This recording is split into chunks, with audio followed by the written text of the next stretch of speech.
Hi, welcome to Intuitive Insights. I am your host, Meghan McDonough. I am an intuitive guide and a creativity coach. And today I have a special guest. I have with me Camilla Frontain, who is a fellow artist. And I'm going to have you, Camilla, introduce yourself. Would you like to do that? Okay, I would love to do that. Hello, I'm Camilla Frontain. I am an actor meets photographer meets educator. I've spent a long time bringing those worlds together, and I'm still always investigating those worlds of photography, education, and acting. And I make stuff there. I love it. Yeah. Camilla and I know each other from a group. It's kind of, I actually call it like akin to like a happening. You know, the happenings in the 60s? No, what? I'm sorry. In the 60s, they had a thing called like happenings. You didn't learn about this at college? No, maybe I should. I don't know. So I too am an actor and went to school for it. And one of the things we learned about was a thing called happenings that were in the 60s. And what they were was like you would go to a home or a venue or whatever, just like you'd get an invite. And you just show up and people would make art. Whatever the element was, you'd either come with something and like, this is my understanding of it. You would come with either music or, painting or acting, whatever, maybe art, theater. And it was just like you'd come together and see what happened. It's kind of like a drum circle with for artists. Yeah. You know what I mean? That sounds amazing. We need to. I know, but that's kind of akin to what we do for actors. It's like a group where we come together, and I also call it like an actor's gym. Like we show up, we get, I want to say naked, but not literally, figuratively naked. We get vulnerable, and we explore, and we take risks, and we play. And support each other. And it's a beautiful space. And that's how we met. Yes. At Red Orchid Theater. So I'm going to ask you my two questions, and then we're going to see where we go from there. Okay. The first is, how would you define intuition? How would I define intuition?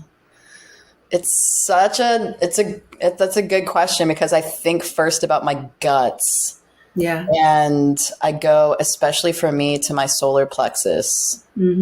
And intuition to me is the feeling of either expansion or retraction in my solar plexus. That's how That's beautiful. I love that. Yeah.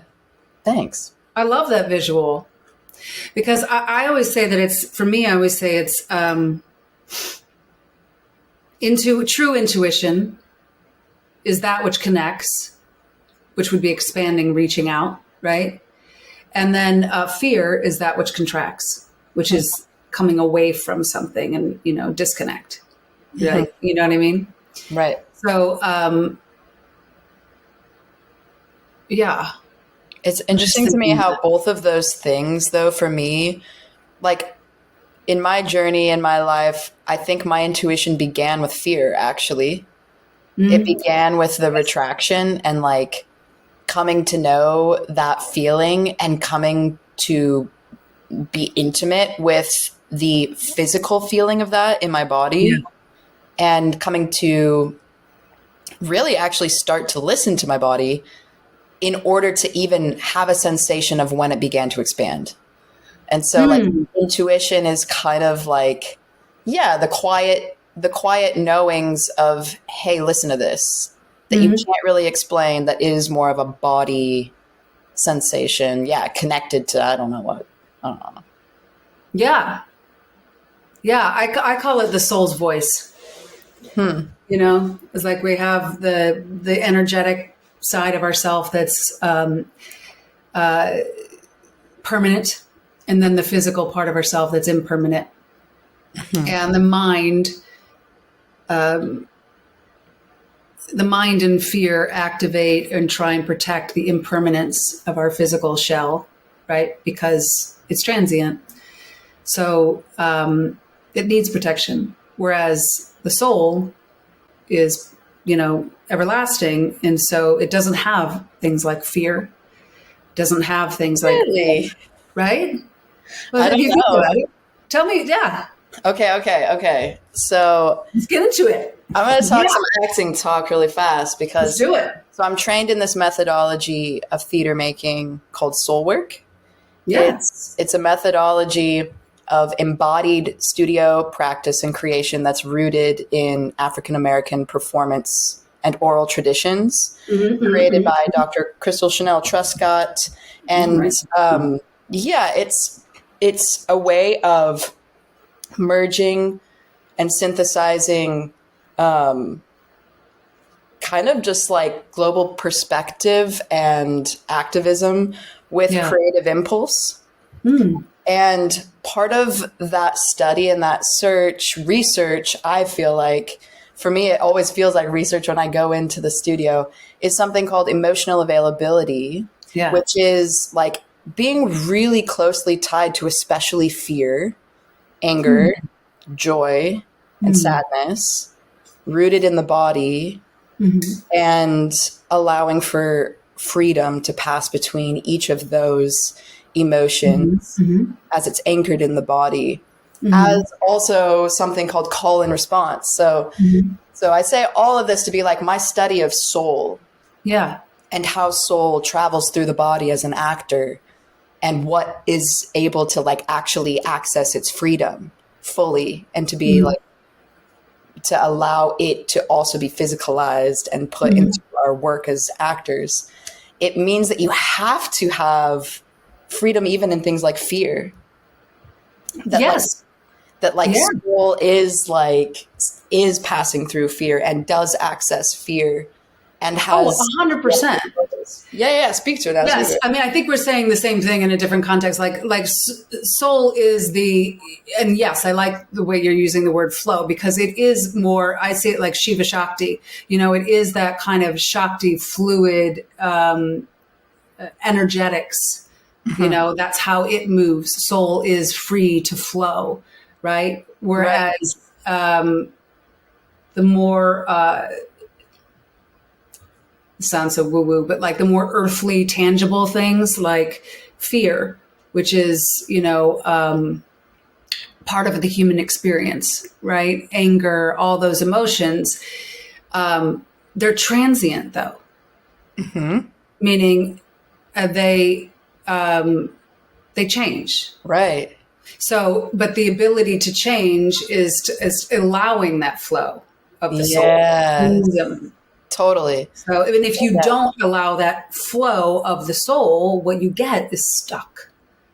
You get, it's just like the life force doesn't flow there anymore. So then creativity starts to dwindle.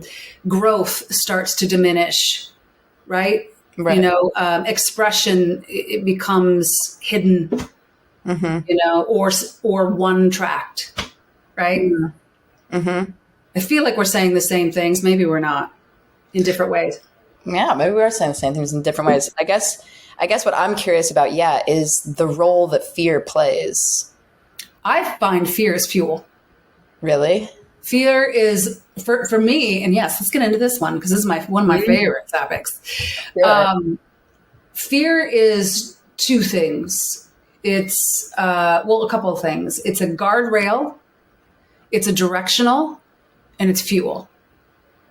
And if it is none of those, it's a block. So it's like fear comes to show us either where to go or where not to go, right?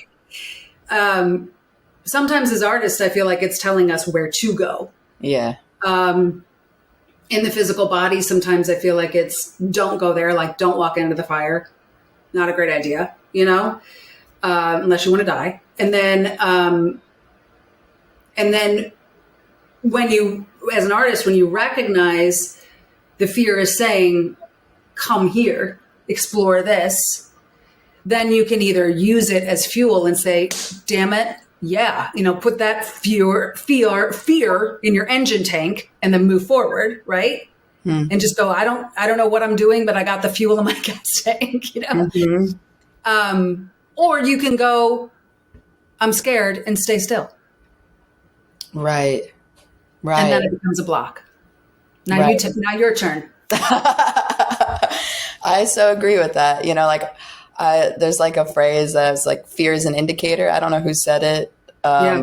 But yeah, like fear is an indicator oftentimes of which direction to actually investigate more. And I find that to be true. But at the same time, as you were talking, I'm like, what specifically? I'm like, like I think there have been times in my life where I've been really afraid, but I get that sensation of being stale, and I can't stand being stale. Right. And that actually, like, when I start standing in one place for too long, then I just get frustrated, and then I just get angry, and then I maybe self-destruct a little bit. Yeah. And I guess all of that serves its purpose, but it always comes back to like, what's on the other side of fear, And of course, I mean, I think there's this other method that I'm trained in called PEM that has to do with emotion in the body as well. And there's a pattern for fear. And she's like, go into the fear pattern, but keep walking forward. And you get that experience in you of going into a fear pattern and being in complete fear, which everything in you is wanting to go backwards, but you're walking forward. And she stops us and she's like, that's courage. Yes. I was just about to say, that's courage. Yeah. Right. And so, it's interesting though, because as I look, I'm like, kind of like, what's like I'm like, I could try to think of this in regards to like acting, but more so like, in life, like I'm facing some big kind of career shifts right now. And there's been a lot of fear and a lot of standing still and a lot of frustration, a lot of anger and a lot of like gnashing my teeth. And then there's this like little quiet thing that's kind of like, you can keep going forward, but the going forward really is stepping into like not knowing what's going to happen. And I guess maybe that's on the other side of fear. A lot of times for me, I think, is the not knowing and being able to exercise really being okay with not knowing and staying calm and still moving forward, even in the not knowing. Yeah, the brain is the other thought I have or philosophy I have is that the brain is the ruler of the body, where the heart is the ruler of the soul. So the soul has the map, and the brain has to rationalize the journey. And so it's like your soul is saying, go forward. But your brain is like, but how are we going to do this? How does it work?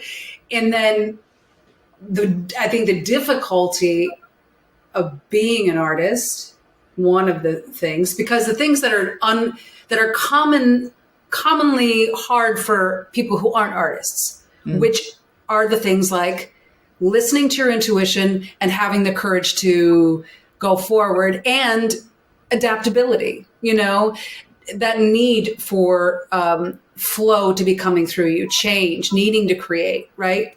Not wanting to be stuck or stagnant.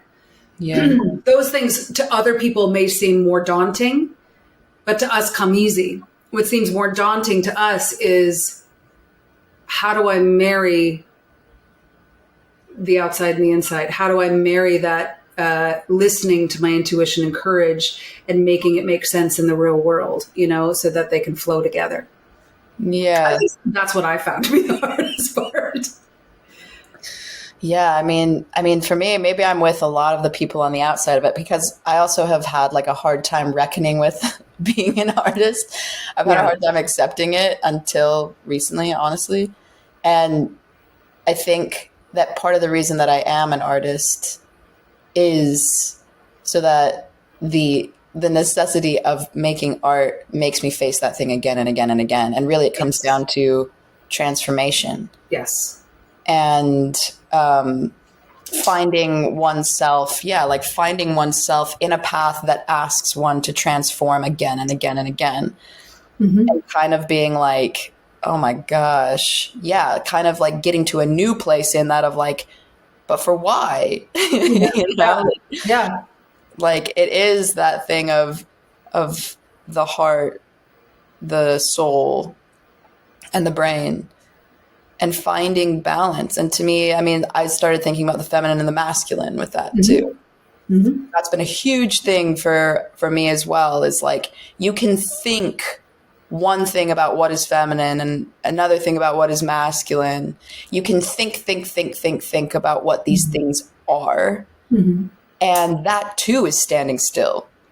until you embody and allow things to be what they are and to be balanced and to become balanced.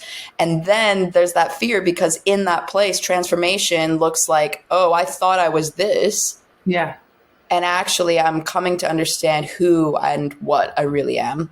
Yeah. And it's like there's that fear. And then the brain comes in and is like, well, you got to do this to be this. And then you got to do that to be that. And then you kind of like, it's just standing still until nothing makes sense. And then you can't do anything but move forward. Yeah. Yes. Yeah. You're saying that. And I was thinking of, do you know the law of gender? Do you know that universal law of gender? What's the universal law of gender? Well, in my rudimentary understanding, I believe it is along the lines of all things have gender. Just like the universal law of polarity, all things have a spectrum, right? So there is no good, there's no bad, there's just deviations of more or less. Yeah. And the same with gender, in my understanding, is that all things have, and this is something I thought, so all right, let's talk about this. Let's get into it. When I was a kid, I remember thinking that masculine and feminine were not subject to biology.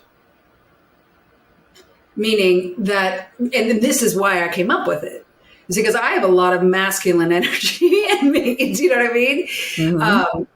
But I also have feminine energy, but I was related to having more masculine energy, And my parents were like, I always joked around and would say, like, my dad was the mom and my mom was the dad. My mom had a lot of masculine energy, still does. And my dad had a lot more feminine energy, still does. So to me, I didn't understand like why everyone was so, rigid in the thinking that we don't own both masculine and feminine to different degrees. Like it's like, what's your combination? 80-20, 24, you know what I mean? Or whatever. You know what I mean? Like, it doesn't matter what you're physically, but like, what's your gender combination that makes you uniquely you, right? Like, what's the percentage of what, or is it all balanced or whatever? Anyway, but now it's such a prevalent topic for many reasons, right? And the one thing that I found, and I don't mean this in any way to be, I believe everyone should be seen and heard and able to express their unique special spark, no matter how that looks, as long as it's unharmful to them or others, right? Right. But the focus on the labeling is what is upsetting to me, because I'm like, the label doesn't matter. Right. It's the diamond inside. Doesn't matter what fucking brand it is, Yeah. But yeah, and it's that is throughout time and throughout nature in general, that masculine and feminine, ratio, devout of biology. Right. Anyway. Yeah. Wow, that's really cool to hear all that. And yeah, I relate, like growing up, I identified as male. Like I was a little boy until I was 13. Oh, really? Totally. Yeah. If you were to ask, especially my siblings, they're like, yeah, Camilla was a boy.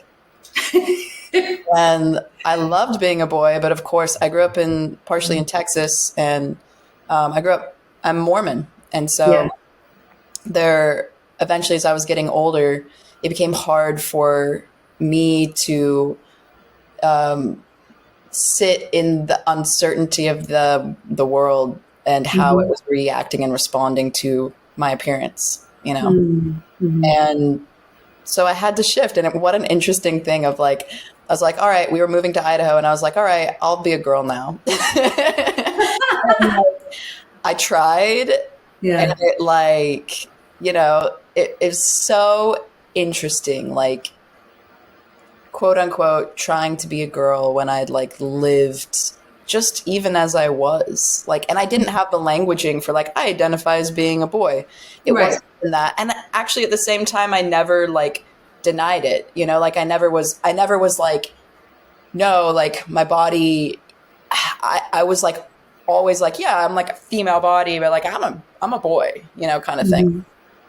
And so, yeah, all this to say, I like what you're saying about kind of the spark and that being what it is. And actually that really not having words. And I think that we need words for so many things now. And I remember I was in grad school recently and I was remembering things about growing up. And I had for many years been wrestling with being a woman and never really feeling like I could, like never really feeling like. What does that mean to you? Like, what is being a woman? Like, how do you define that?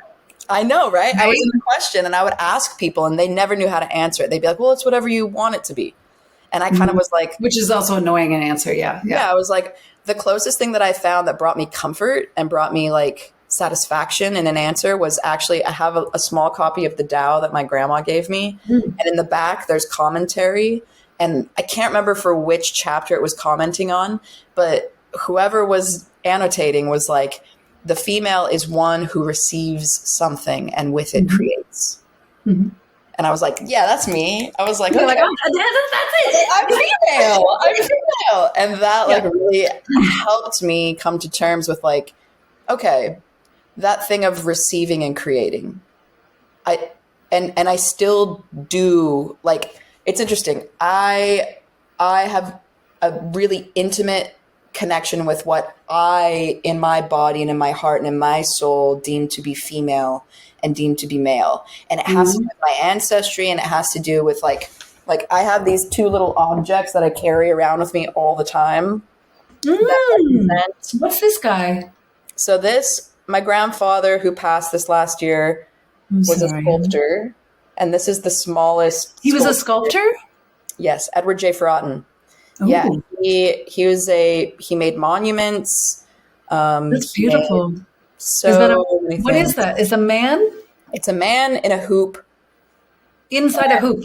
Oh. Inside a hoop. And is he smoking? Is he smoking? Yeah. It looks like there's like a cigarette hanging out as well. I can't tell. It might be his nose. Oh, maybe it's just his nose. Okay. So my grandpa basically, like, my grandpa was the epitome of doing, of action, of creating, of like, his thing was the human body and understanding it so well that he could be guided to create anything. And it was all about the being educated and the learning. He was an inventor. He had this beautiful, incredible, massive mind. And, you know, like, he wasn't perfect at all. And there's things that were always like a struggle with him. But at the end of the day, he would do. He would go. He would alchemize information into action. And then my grandma, who's still with us and will be, I believe, for probably another decade, hopefully. My whole life, she had this table full of crystals. Yeah. She collects crystals. She gave me this one as I was going through my divorce. And it has a window in it. And she just spoke to, you know, like, this helps you dream. This helps you look into the future. This helps you to get a sensation of like what you want and where you're going. And so to me, like, these are just two objects that represent what I've come to believe about the feminine and masculine, which is the idea, the dreaming, the seeing, the articulation of seeing, and then the masculine energy of doing. It's like a swing. It's like, to me, it's not even necessarily like women only dream and men only. No, no. I think that personally, like, I'm here in part to learn about these two energies and to balance them and to be somebody who can swing, you know, and it's like, let's dream and let's go. Yeah. And let's dream and let's go. And intuition, coming back to intuition, I think has guided me in knowing where I am in that swing. Yes. And accepting where I am in that swing and surrendering to the swing. Yeah, absolutely. There's like, whenever you, I love that word, alchemize, whenever an idea comes to you, that is that little yearning in your heart's like requesting growth from that seed of an idea. Like, it's just like, this has to grow. This has to grow. This has to grow. Do you know what I mean? Yeah. Then it's like, now you know you've got a journey ahead of you. Yeah. Right? Yeah. Yeah. But remembering that even in the act of creation, there is that masculine and feminine stops along the journey. There's that stop of, this is the time to listen and to cultivate where the focus is going to be. This is the time to this is the time to create all the clay so that we can make the sculpture. Right. You know? Let's gather the resources. Yeah. And they're two different things. And then sometimes you got to step back and look at the sculpture and be like, is this all I want to do? Is this speaking to me still? Right. You know, does this still want my attention, or is this ready to live on its own? Right. You know, and I mean, obviously I'm saying sculpture, but could be anything artistic, right. You know? Mm-hmm. And so that dance, that Shiva Shakti dance of creation, you know, action and then receiving. Receive the messages, right. Put into action. Receive the messages, put into action. And so it's interesting because like receiving requires so much. Like what I love about the swing for me in my body and in my heart and in my soul and even in my brain of the swing between feminine and masculine is that it's been hard for me to relinquish the masculine because to let go. Yeah. To let go of the masculine, and it's also time to listen. Yeah, and it's also been hard for me to like accept the masculine too, because ever since that change of like, ever since realizing that like my appearance was hurting people, or at least that was my perception, is that my appearance was challenging people beyond the point of comfort in a way that hurt them, especially my family, you know, like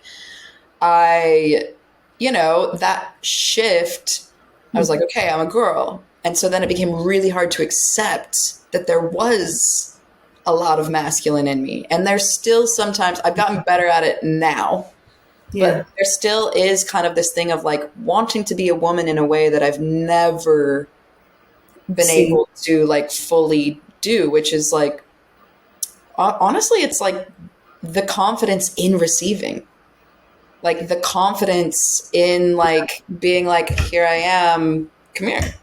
If you want, you know. Yeah. And like I remember in grad school it was a theme from my professors for me, if they were like, Camilla, like I was always here in scenes. I was always I'm ready.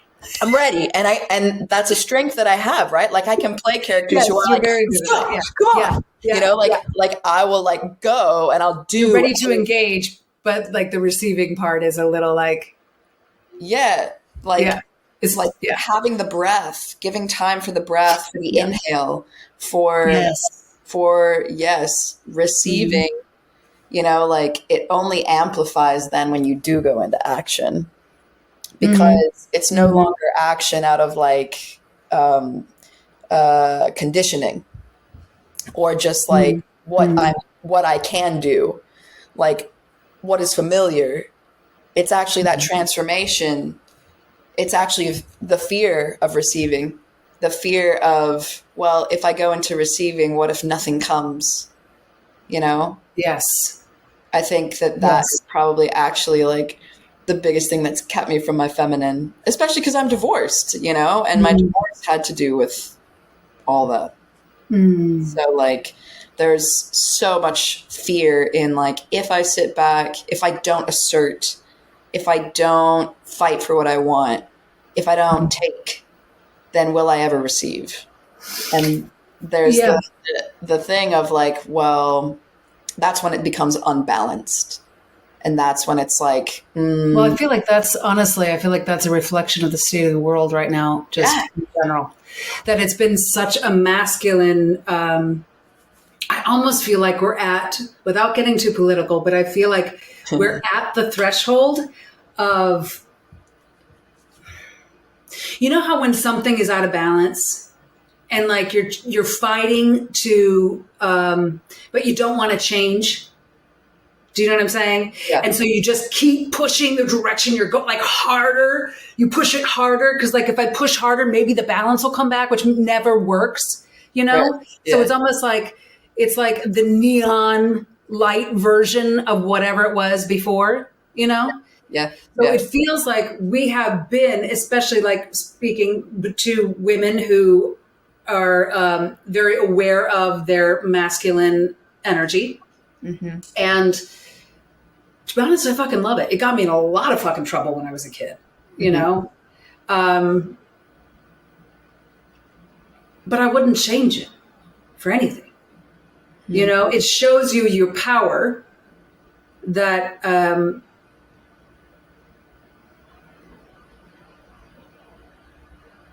or perceived power, let's put it that way.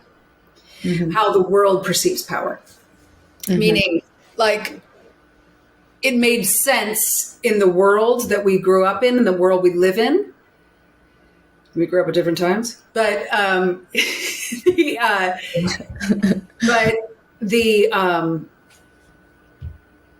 but the bodies in which we found ourselves, it didn't make sense. Right. Right. But the world itself right now, so it's been a very masculine driven mentality, you know, very, very kind of imbalanced. And it feels like right now is that thing that it's like we're all going further towards the masculine in order to just jump it in there, you know, so maybe we can get more balance. But that's like the complete opposite way. It totally is. Yeah. You know? Yeah. Yeah. And so I sense, and I think my grandma said that she senses that there's like a shift and transformation happening. In that way of like, you can't go that way forever. Like the swing has to turn, but like, well, okay. Do you know anything about yugas? No. What? Yuga is in yoga, there's a thing called, or yogic philosophy, there's a thing called, you might be Hindu as well, but yuga, Y-U-G-A. Okay. And they are time periods, right? And they have names like Kali Yuga. There's the Golden Age. I think it's Satya Yuga. Anyway, so there's different times, and during the time they're kind of like generational evolution of human energy, human effort, whatever, right? And so, and I'm just thinking of this now, and if this is incorrect, well, it's incorrect. But there are two different philosophies in which yuga we're in. The Kali Yuga would be going into the Dark Ages. There's two representations of it. One that could be like a bell curve, right? As far as the demonstration of the yugas, being like the Brahma Yuga, the Golden Age or whatever, or Satya Yuga, whatever. It would be like at the top of the bell curve. Or you could look at it like a circle, like it's coming around and back and down. And Kali Yuga goes into whatever I can't think of the names right now. But I do know Kali Yuga is the Dark Ages. So, but as we went into the Dark Ages, right, and there are things that happen with humanity in the Dark Ages and in the Golden Ages. So the idea is, I'm getting very wordy here, yoga was an oral tradition, almost like telepathic tradition, you know, one-on-one guru cool style. And nothing was ever written down about it because that's how people communicated. They communicated telepathically. They communicated at this higher elevated level. And so when it went from that golden age, and there was a sense that we were going back down towards the Kali Yuga, right? Where things got more dense and simplified. There was a sage named Patanjali who wrote everything down about yoga in the Patanjali Yoga Sutras. And they're written in little aphorisms, so they're like little pills to be unpacked with your guru, right? About what the essence of the meanings are in Sanskrit. Now, the reason I'm bringing this up in the masculine-feminine conversation is it's my belief, and this is there are two reasons why the philosophy. So I have a philosophy that female, specifically minority females, would be God if there was one that was a physical. embodiment, a human embodiment of a God. And the only reason why I say this, well, there's many reasons, but the resistance comes to those who have the most power, right? And who is resisted the most on this earth? Or not resisted, restrained or pressed down, right? The most. Right. Would be minorities, A, and then B, females. So those who have the most, there would be no reason to push someone down and to make them small if they weren't already big. If they weren't already powerful. There'd be no need, right? So that's my philosophy on that. But going from, as we went from the golden age towards the Kali Yuga, everything became more masculine. I'm just saying, and this is like, touting the female horn right now. But when you go back to the golden age, where everything is more intuitive, more telepathic, more kind of ethereal, it's more feminine energy. It's receiving. It's just being. Anyway, I just thought of that. That was a long walk. Good walk. I enjoyed that walk. That was a very cool stroll. No, it makes me curious about what actual balance looks like. When the masculine is, there are men that I know who I feel are so balanced, and they're actually pretty feminine men, right? They usually, the most are. Yeah, they have access to their femininity, which I guess just means that they receive. Yeah, and they sit back a little bit and they listen and they receive, and they're in wonderful, great access to actual love. Yes, in their listening, and and they're also courageous, and they also protect. And they also drive and have action, right? Yeah. When I teach yoga, and because there are a lot of balancing poses in yoga, and so I ask the question. I'll ask you: is balance static or kinetic? That's such a good question. Wow. Balance. Is it stagnant or static, or is it kinetic? Does it have movement? Yeah. I'm caught in that because the word suspension comes to mind.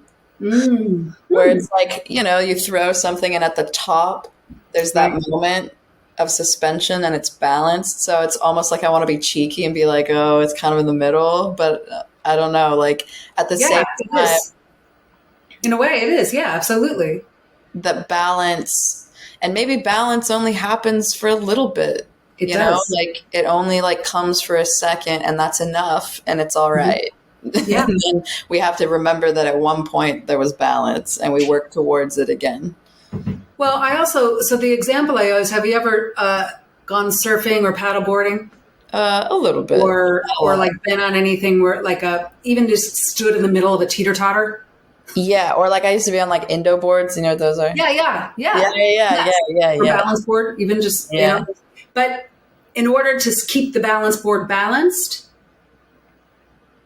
it's tiny little movements, constant. Teeny, yeah. Same thing with I'm into rock climbing, and there are sometimes you're up super tall on this wall, you're up super high, and there's just little movements that you do to help give yourself rest for a second.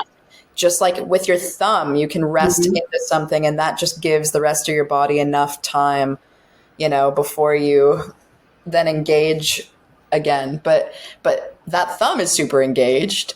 Yeah. Something is engaged. Something's working, in order to give the rest of the body some rest, which is interesting. If we think of, again, thinking of, there's my nutritionist who I think that you would love, who actually is now a life coach, who is incredible, who studies, I don't know if you know human design. She's really into human design. So she's deeply into human design, and she's very, the phrase, as as within, so without, as above, so below.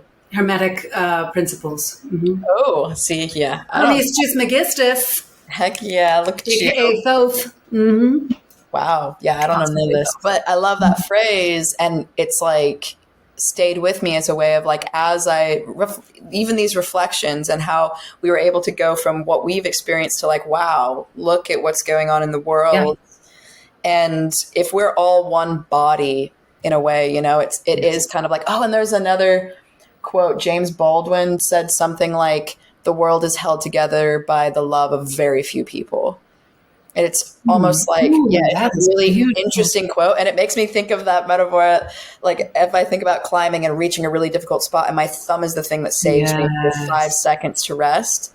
It's like, it's like all of that. It's like with what's going on right now, it's kind of like who of this body is the thumb full of love. That's like putting out all that energy to create some kind of balance for the rest. Because so maybe there is like, it's like, even in the suspension, I don't know, I guess as I'm talking with you about this, I'm kind of like, man, like maybe something's got to give, and somebody out there or some of us or whatever that whose job is it to figure out what they know that they need to do to allow for some sense of balance for everybody in order for things to continue. It's an interesting. I did a podcast not too long ago, or maybe it was, I don't know if it was a podcast or an animated member. It doesn't matter. But I was talking about how, in terms of energy, right? Fighting, like, how do we fight hate? Right. And destruction and seclusion and separation. Fighting it with hate and anger and seclusion and what it's just, it's the same thing. It's the same energy. It's not an opposing energy. The opposing energy is to find connection. The opposing energy is to find love. It's love. And acceptance. It's love, yeah. It's love, man. It all comes back to love. What are you working on right now as an artist, my love? Ooh, a few things. So, number one, as a photographer, I am making a shift towards really serving actors. And trying to merge the world of this headshot is a tool that gets you into, the room, kind of thing, with this headshot is your signature. And let's take those two things and let's find an image that does both of that for you. Because what I'm hearing more and more in the industry is that people want more of their actual voice. And what I'm hearing is that people need to hear your actual voice in order to get you in the room. That's right. And without so you need to hear your voice. I'm fascinated with working with actors in a session and facilitating sessions that arrive at that place. So that's what I'm working on professionally, career-wise. And just generally trying to figure out how to run a freaking business. And like, I'm learning more. I know, right? Nobody knows. Same thing. Just figure it out. You figure it out as you go. My intuition is starting. What's your website if people are looking for you? You're in Chicago, right? I'm in Chicago, but I do travel. My website is camfrontain.com. Sweet. CAMFRONTAIN.com. We'll put it in the show notes as well. Great. Perfect. Thank you so much for chatting with me today. This is fun. I feel like we solved a lot of the world's problems today. Yay, us. Yeah. Good job. All in a day's work. Yeah. Thanks for having me on and for facilitating a really cool conversation. I appreciate it. Yeah, this is awesome.